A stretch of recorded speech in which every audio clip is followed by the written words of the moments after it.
Hello, আজকে আমি এসেছি হুট করে আমার বান্ধবীর বাড়িতে। ওকে না জানিয়ে এসেছি।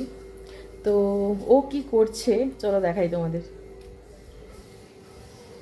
ও রান্নাঘরে আমার জন্য চা তৈরি করছে।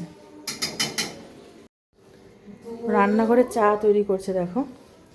দাঁড়া দাঁড়া দাঁড়া দাঁড়া, দেখি দেখি দেখি কি করছিস।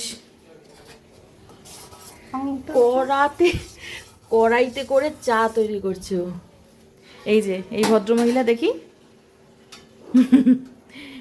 ওকে না জানিয়ে এসছি আজকে আমি ওদের বাড়ি। দেখো, আমার জন্য এখন চা তৈরি হলো, তা আবার কড়াইতে করে। তা সেটার কারণটা বল, কড়াইতে করে কেন তৈরি হলো? অত কারণ বুঝি না বস। তুমি আমার জন্য ভালোবেসে চা রান্না করছো, তা আবার কড়াইতে করে, এটা হচ্ছে বেস্ট।